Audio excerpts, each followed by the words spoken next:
Kita lanjut ke pertanyaan berikutnya. Kita masih ada waktu, Ustaz, beberapa menit ke depan.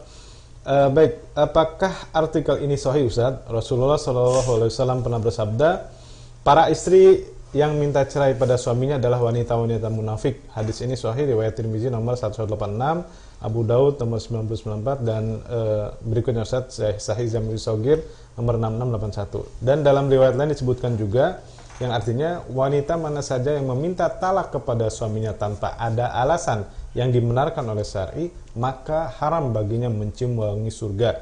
Hadis sahih riwayat Abu Daud nomor sekian, dan juga dari Suban radhiyallahu an, lihat Irwa al-Ghalil ke-7 dan sebagainya. Ini gimana, Ustaz? Ya, artikelnya sahih. Mungkin saya ulangi sedikit ya. Di antara kontennya tadi, wanita mana saja, maksudnya istri, yang meminta cerai dari suaminya padahal suaminya orang baik-baik, maka haram bagi dia mencium surga. Haram. Ini perkara yang jangan sampai tidak diketahui oleh muslimah. Konteks baik di sini konteks syar'i, konteks baik di sini konteks syar'i. Bukan berarti orangnya itu nggak pernah ngajak ke mall, nggak pernah belikan emas, suami nggak baik gitu saja. Sekarang kamu harus pakai vaksin sih. Nah itu makanya. Nah, itu baik dalam pengertian syar'i. Dia bukan orang yang lalai ibadah. Dia bukan orang yang berbuat kesyirikan. Dia bukan orang yang akhlaknya buruk. Dia bukan orang yang melalaikan kewajiban.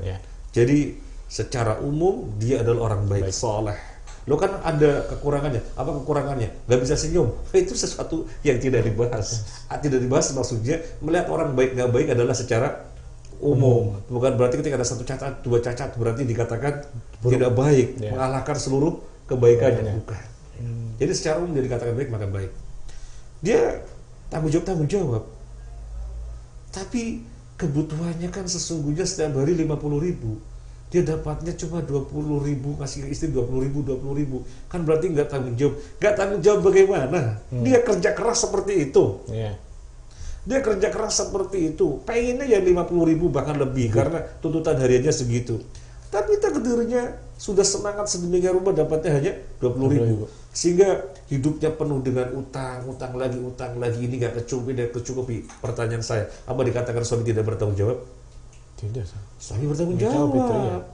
Ya, dia semangat bekerja menafkahi keluarganya, sadar betul nafkah keluarganya tanggung jawabnya. Maka dia bekerja dengan semangat.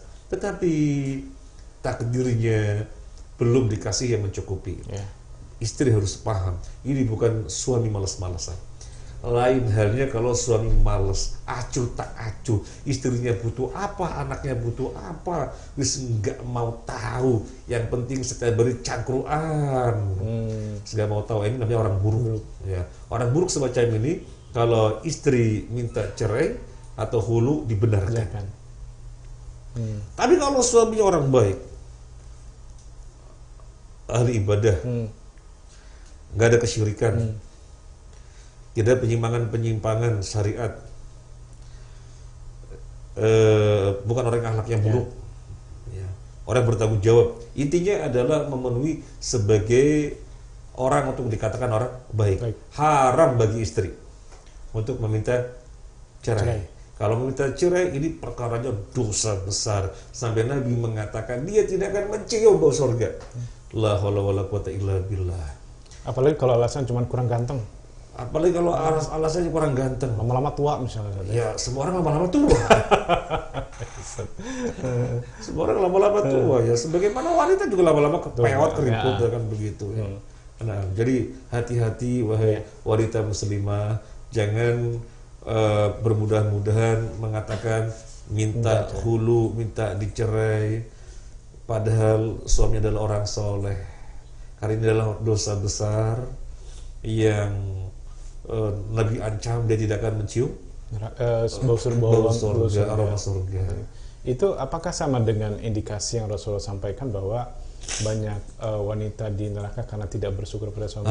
Kalau dikaitkan dengan hadis ini, Nabi SAW menginformasikan penghuni neraka yang paling banyak adalah wanita. Dan Nabi jelaskan Apa sebabnya? Nabi informasikan sebabnya adalah yakfurna al-ba'la, atau kama qala Nabi, mereka tidak berterima kasih kepada suami. Memang ketika Nabi menyampaikan demikian, seharusnya menjadikan para istri berhati-hati untuk pinter-pinter berterima kasih. Karena suka-suka kecenderungan ya, suami sudah berbuat apa-apa dan apa kayak ketutup. Kok nggak pernah ini sih, nggak pernah ini. Loh, selama ini suami ngapain? Berbuat pol-polan, kok menjadi kayak ketutup ya. Padahal suami sudah ngatur waktu sedemikian rupa agar waktu kesibukan di luar ada, untuk keluarga juga ada begitu, kemudian dalam waktu tertentu juga misalnya jalan-jalan, kemudian istrinya suatu ketika marah-marah, masa nggak pernah jalan-jalan, loh padahal sebelumnya biasa jalan-jalan, kayak ketutup. Kayak ketutup. Ini kecenderungan wanita. Berhati-hati, pandai-pandailah berterima kasih kepada suami. Termasuk saya sampaikan, jangan pelit lisannya melontarkan kata terima kasih. Jadi bukan sekedar menunjukkan kewajiban sebagai istri, ngerjain ini, ngerjain ini, ya itu betul. Tetapi ketika suami bawa apa, meskipun remeh ya kesannya, jangan bakhil mengatakan terima kasih. Nah, sehingga nanti kecenderungan yang suka-suka kenikmatan dari Allah melalui suami nggak tertutup, karena dibiasakan terima kasih. Kalau nggak gitu nanti bisa tertutup sehingga dirasakan suami kok nggak pernah ini, loh padahal selama itu banyak hal yang sudah dilakukan. Bahkan merasa tidak pernah ngasih apa-apa. Itu lebih parah lagi. Iya. Baik, jazakallahu Ustaz atas jawabannya. Amin.